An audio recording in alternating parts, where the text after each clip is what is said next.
And the second one being, is there really any way, as a person who likes to crate dig, is there any way really to be able to truly identify some of these reissues of these albums as opposed to the originals? Because there seems to be that they are doing a very good job of hiding some of the elements that kind of disguise it as a reissue as opposed to, an original pressing. And so those are actually the two questions that I had.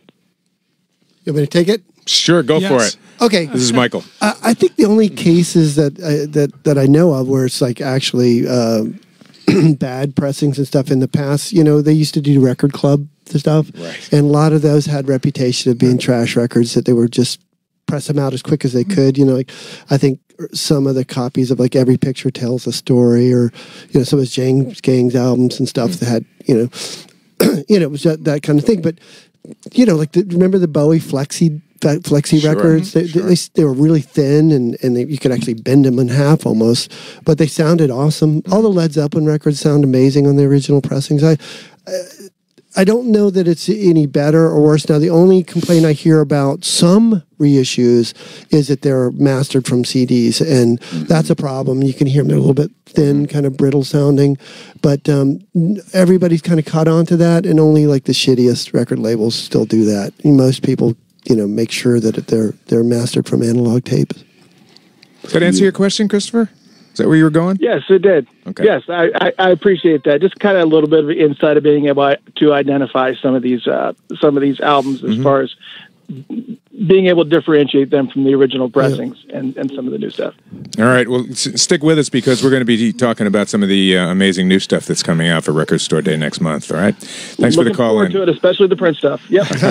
Thanks, Christopher. Excellent. Pop Live. Pop Live. So, let's since you just got here, Joe, hit the ground running. Let's talk a little bit about the project that you're involved in with this the Leonard Cohen sort of remembrance. Yeah. How would you characterize what you're up to? Well, it's a Leonard Cohen tribute album.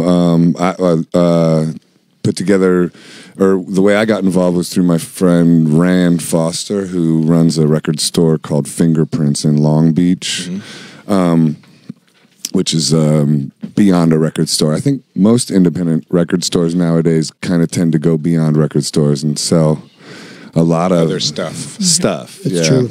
But Fingerprints is a real big one, and it's a classic one. Lots of great in stores. I think I've done maybe 20 in stores. That's a slight exaggeration, but only slight. And lots of artists go through there, and really appreciate Rand's passion for music.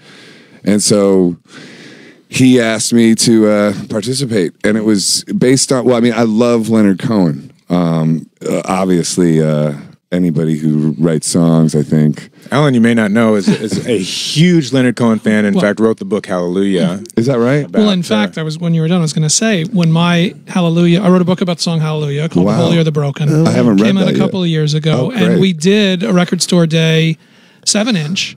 Of Leonard's Hallelujah on one side and Buckley's on the other side. That was tied into my book release. Yeah. Wow. So, Cool. I've got a couple of them still at home. We did a whatever limited Yes, run of those. 5,000. Yeah. When you re-released that, I also did a version of Hallelujah. Oh, you drew it. Just like about every other artist Yes. on the planet. But you drew it for this project, or No, I did. It was another time I was asked to do a Leonard Cohen cover, which was there was a wonderful documentary called oh no, I'm spacing on the name right now. What's it called? Oh, geez. Anyway, it was the end credit, Hallelujah. It was about the pedophile priest called Alex Gibney's film? That movie? Or no. Anyway, we'll find it. Sorry that I'm spacing on that.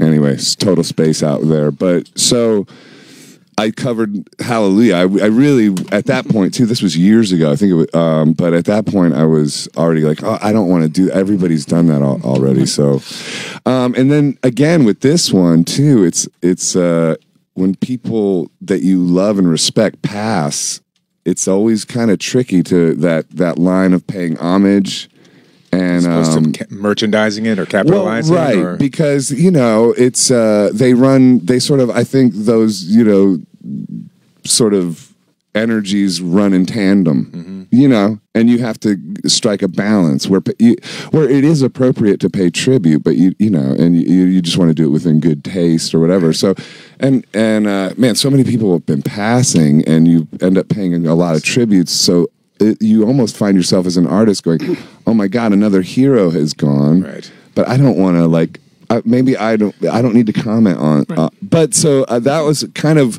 how I sort of felt about Leonard when he passed. Like I'm not going to write a Leonard Cohen poem, or I'm just going to take a knee on this one. I love Leonard, and I know that in my spirit, I know that, and he knows it. Whatever the wild relationship we make with musicians that are in our own imaginations, I guess, on some level, but. So when Rand asked me, and he wanted me to do Everybody Knows, and I love that song. And it's one of the best, I think. And so, of course, I did it, and I'm thrilled to be a part of it. And so that's coming, the album is coming for... Yeah, it's coming for... It's called Like a Drunken Midnight Choir, and it has Glenn Hansard on it. Donovan was asked to be a part of it, or somehow got involved because of Rand, and he actually kind of sidetracked us for a minute because he didn't really like the name of the record, Like a Drunken Midnight Choir. That's a funny story. Right. And so we had this moment, but that's the way this whole record came about. There's a lot of human elements in every bit of it, the song choices that people made and how they made them, and the songs that they did. I brought the test pressing with me, not that I don't think you'd be able to spin this here, but Rand told me too. I don't see any turntables. I mean, I don't know if this is talking out of school, but it's just between us and no one else can hear it. So, secrets. Rand told me that Donovan had a dream where Leonard visited him and said that he liked the title, and that's what spun Donovan around to be okay with it, which I think is incredible, which speaks to the thing the imaginary connections we have. Yeah. Isn't that a funny story? I mean, it's bizarre and magical. It's like exactly what you would hope for from Donovan. It's exactly perfect. And when you see the record, the artwork was done by, I think, California artists, and it's just so beautiful and touching. That typically, like, a lot of people don't go for various artist records. Usually it's a mixed bag. This one actually works. Mm-hmm. It's really beautiful. Who else is involved? Avi Buffalo. You mean as artists? Mm-hmm. Glenn Hansard, Matt Costa, some new artists that Corey Dane, I mentioned Matthew Ryan, Jay Buchanan, I mentioned Donovan. There's like 13 tracks on it. Mm-hmm. And I should mention this because this is really important too. We've been for years we've been wanting to do something for Pavlov. It's an organization put together by a guy who's in the music industry. His name is Jeff Costellas, and he lost his son at 5 years old to cancer, and it's just heartbreaking. I don't know how you go on after that, Right. And so he's put all his love and energy into this organization to try to help other families cope, and to also create support for it.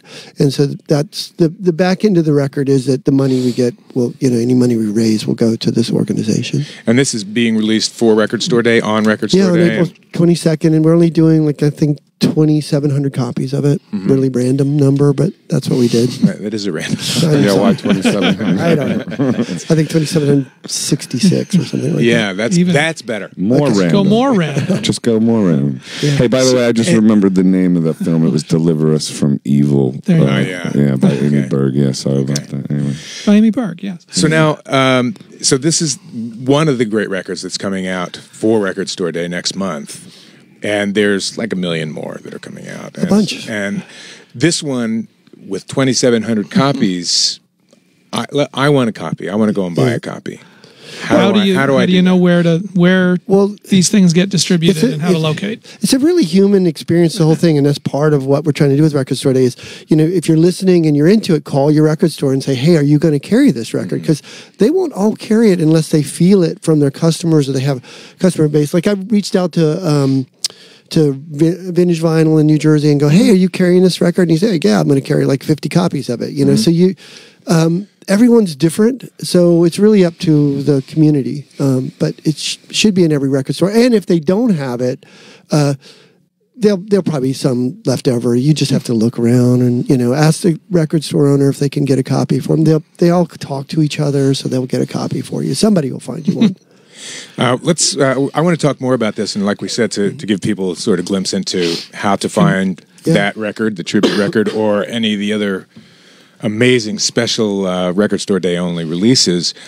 So why don't we take a break now, and if you guys can hang, well, Joe just got here, so I gotta go, guys. It's got places to be. Sorry, can we do this later to tomorrow work? 844-686-5863 is the number in. If you have some Record Store Day questions, things that you may have heard about that you thought were going to be released on Record Store Day, we can confirm those for you here, hopefully. You can tweet us at SiriusXM Volume, where at 17 Candles tweeted, Jay Arthur, you're one of a kind. Big city was huge for me. We've met and I gave you a poem. Must have seen you 5 or 6 times in Cleveland. Wow. There you go. Boom. Much love. Who am 17 candles. 17 candles. I'm your 18th candle burning bright. Boom. Boom. We're going to be back with Joseph Arthur and Michael Kurtz after this word. This love, I used to live alone before I knew you. I've seen your flag on a marble arch. And love is not a victory march. It's a cold and it's a broken hallelujah. Debatable with Mark and Alan. We'll be right back. On Volume. Sirius XM 106. Barstool Radio is revolution dish and get 75-minute arrival window and installer's location. Tuned in to you. Call 1-844-CALL-DISH or visit dish.com. Oh, yeah, well, this is Steve Jones here, and you're tuned in at the only station that offers talk that rocks. This is Volume Channel 106. Oh, yeah, get it all right. Let's keep the conversation going on Debatable. Volume. Sirius XM 106. Don't know why I'm still afraid. If you weren't real, I would make you up. Now, I wish that I could follow through. I know that your love is true and deep as the sea. But right. Welcome back to Debatable. We've got lots of guests here in the studio. Michael Kurtz, who is the co-founder of Record Store Day. Joseph Arthur has just joined us. Involved in Record Store Day through a tribute album to Leonard Cohen, and we also have another guest. Maybe you'd like to introduce Joseph. Mr. Anoop Kuti. Am I pronouncing that right, Anoop? Yeah, Anoop Kuti. And he is a fantastic musician from India. Has a band called Men Who Pause. Yeah, that's right. They're way cooler than that name, by the way. Anyway, he likes it. I like the name too. It's just, you know, he takes the piss out of me and it goes back and forth. But I met Anoop a year and a half ago. He invited me out to a festival in India and then told me just to bring a jean jacket, and I wound up on the edge of the Himalayas in a dune buggy race, freezing in a hut. Wow. Yeah, so that's Anoop for you. And, all I can say is I hope you got a song out of that or something. Beyond that, Besides pneumonia. Beyond that, myself, Anoop, run deep in a man I call Bono, but who's named Bano, but it was easy to say Bono, and it was funny.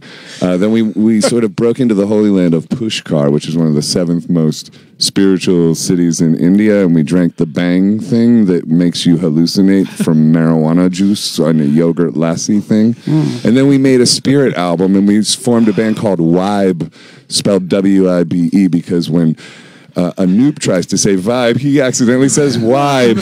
So our band is called Wibe. It's gonna be big. It's actually huge. It's actually already huge. And we're gonna of course release it on vinyl for next Record Store Day. I was gonna say, man, you better be putting that out on Record Store Day, dude. I'm gonna say, okay, here's my word. That's our next Record Store Day release is Wibe's debut album, and there's a song on it called Big Bird, and it's amazing. Anyway, count it down. So Michael, we're at 10th anniversary of Record Store Day. Yes. Was there a special vision target for this time around? What did you want to make happen time number 10? And what have you learned, 10 years in about what to do with this thing? Early on, I figured out that I had to be as how do I express it? It's like open to anything and everything, and to not try to control it, and not try to. I'd been a musician in a prior life, so I'd gone through that, and I came out of it like, okay, it's best just to let things happen, and kind of an open source sort of approach to things. So that's always been the case with Record Store Day. It is what it is because people get involved, cool people like Joseph, but it's been... Hey, thanks, man. Yeah, I think you're cool, too. Yeah, thank you. Your story about, hanging with Eric Levin down in Criminal yesterday. I love Eric. Warmed my heart. I love that guy, too. Known him for 20-something years. So, and along the way, during these 10 years, you made a lot of friends. I mean, probably the most famous one would be John Densmore from The Doors, and he really breathed life into what we were doing. And I returned it to him, too. I got his book published in France, and not long after I was knighted there. Bring that up just because it's so surreal and weird. Oh, they knight people in France? They do, but they're called chevalier. You're a French knight? Yes, I am a chevalier, actually, is what it is. And what I like about it is in France, unlike the UK, women can be knights. And that's not the case in the UK. They're still stuck back there in the 16th century or whatever. But, it's in this year I'd like to say there was we were going to try to do some things, but it is what it is. The David Bowie stuff is really cool because David Bowie loved Record Store Day. I don't think I'm exaggerating. He did every year. He'd always give us these amazing things. And this year, how did he get involved?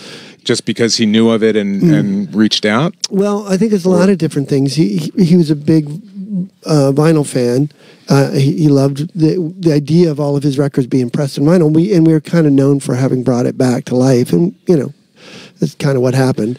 So I think it was mainly that, and he dug what we were doing, the artistic part of it. When he did the last record he did before we lost him, was songs that ended up coming out on Black Star, but they were different earlier mixes. Like when he actually said, "Oh, this is the version today," and he had that pressed, and that's what that Record Store Day version is that's out there.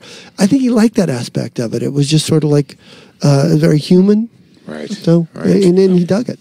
Can I guess on something too? Sure. Well, one of the it's just so happened here, when we were talking about Vibe, and I'm like, okay, but next Record Store Day, it's that sort of impetus because artists were floating around, and it's especially nowadays when all the lines and things are moving around, and what Record Store Day provides for all the artists is this opportunity to have because a writer will have to sort of make or enforce these dates. By now, I'm going to get this done, and that in and of itself is responsible for a lot of creativity. I think that's an underrated vehicle towards creative completion, and Record Store Day is offering that and in this sort of, not only get your record done, but also put it on vinyl, and also we'll put it out, and also it'll have this special thing. That is a very powerful combination, which is, I really think, the reason this is such a huge success, and why someone like David Bowie would be completely for it. It makes utter sense. What I want to do, before we have just a couple of minutes to go here, but what I want to do is, I thought, I wanted to give people a way to navigate through this, because the mass of amazing stuff that's coming out for this year, as has come out many years in the past, but it seemed more this year. I want to give people a way to navigate. I thought you go to your website. Yep. Is that if I read about something in some trade magazine, this amazing thing is coming out for Record Store Day. Yep. And can you find it on the site? Is that something that everyone can do? I mean, we're nationwide. To go to the record stores. No. Well, to find out what's where and where you can get your hands on stuff. Which record store to go to. I get you. I'm just kidding. Yes. Oh wait, you're supposed to go. I think that's the whole sort of point. Yeah. Haven't go thought to of that. The store, kids.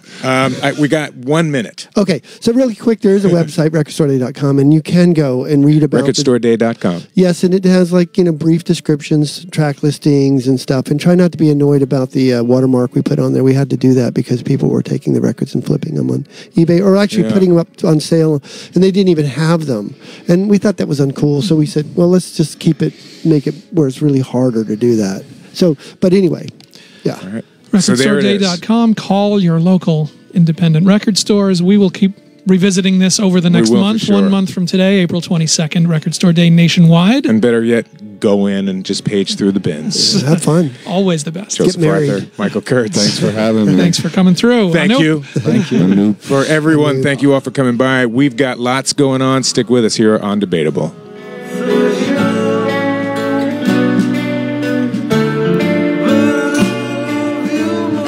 Hi, this is Colin here. You know the songs? You don't learn the story behind them. I played in the Ringo